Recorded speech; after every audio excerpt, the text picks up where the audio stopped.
ever died a lot in a game and thought later, I was playing too aggressively? Well, that's not true. It's for a different reason, and playing more passive is honestly more likely to hurt you.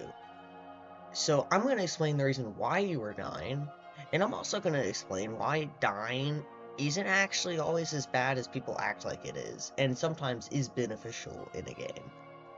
Now, you or someone coaching may look at a game where you have a terrible KD ratio or see you feed and go, oh, you were playing too aggressively. Well, not really. Really, you didn't play safe enough. Now, really what that means is you took too much risk of dying. Aggression and how much risk you take are very different things. Like I said earlier, risk is really your chance of dying. Aggression is how much and how intensively you interact with the enemy. You should always make plays that have the best rewards in comparison to the risk. Just keep in mind that the risk does have a limit to where you're just going to die and not get any reward. But it can be lowered even in high aggression cases. Like in this case, when I'm fighting the Mint. Now right here, I decided to go around and to the left of the pillow because I didn't feel like I had enough of an advantage in the fight with the Mint right there. That is right here. But what I find out when I go over here is that there's a knot shooting at me.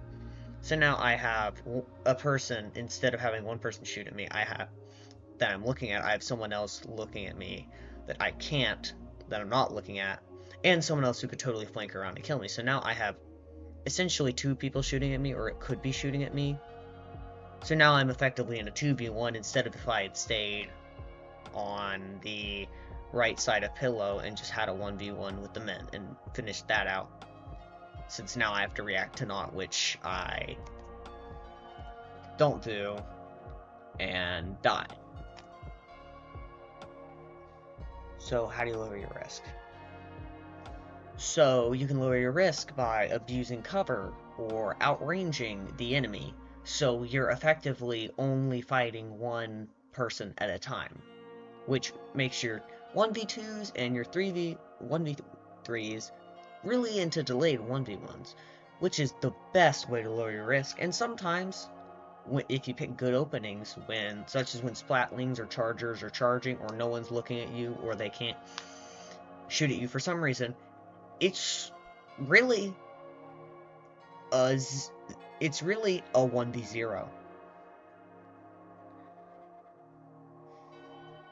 Not only does aggression commonly get blamed for getting you killed when it's really risk, sometimes making those aggressive plays that are high risk that get you killed is actually the best play to make.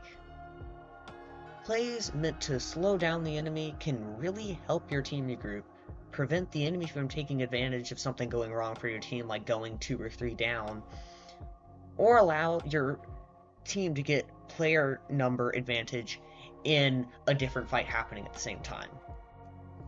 Like in this example, where you can see that I am the pro right here, and I can tell that the enemy is getting ready to push towards my basket, which I obviously don't want them to do. And in this case, me being in the pit actually makes it to where, as you can see going forward, that the S-Blast and the Headit both turn and look at me in pit, which doesn't allow them to... Sorry, that's a bad arrow. I gotta lock in on my arrow drawing skills. So now they're looking at me. And 52 and Mint still go ahead, but at this point, they are going into a 3v2, where I'm taking a 2v1. And what ends up happening, since 52 is so up front, is 52 just gets killed right there, and then Mint goes in and gets killed. So now, even though I died, we're only 1 down because I got both the S-Blast and the Headit to look at me, whereas my team got the advantage of having a 3v2 on 2 people who pushed, and to top it off, pushed separately. So this is an example of a very beneficial sacrificial play. Now, people who play a lot of solo queue are probably thinking something along the lines of, I can't trust my teammates. Well, that's just not true. They had to do what you had to do to get there. So, on the rare occasion you do have someone you're playing with that's bad, it's probably just because they're having a bad day. And I know you've had bad days, and if you haven't, I don't think you exist.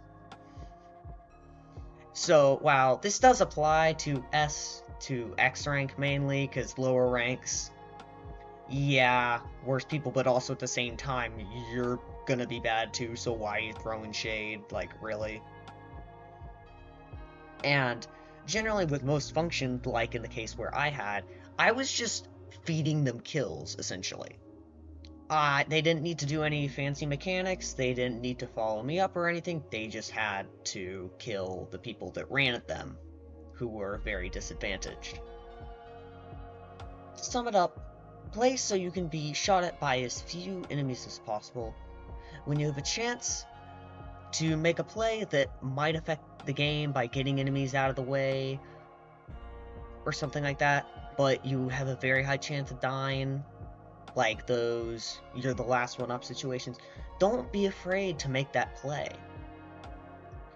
If you want to see the ways your weapon may want to fight, and how you might die in those ways, then watch my video on types of fighting, which will be on the end screen and linked in the description.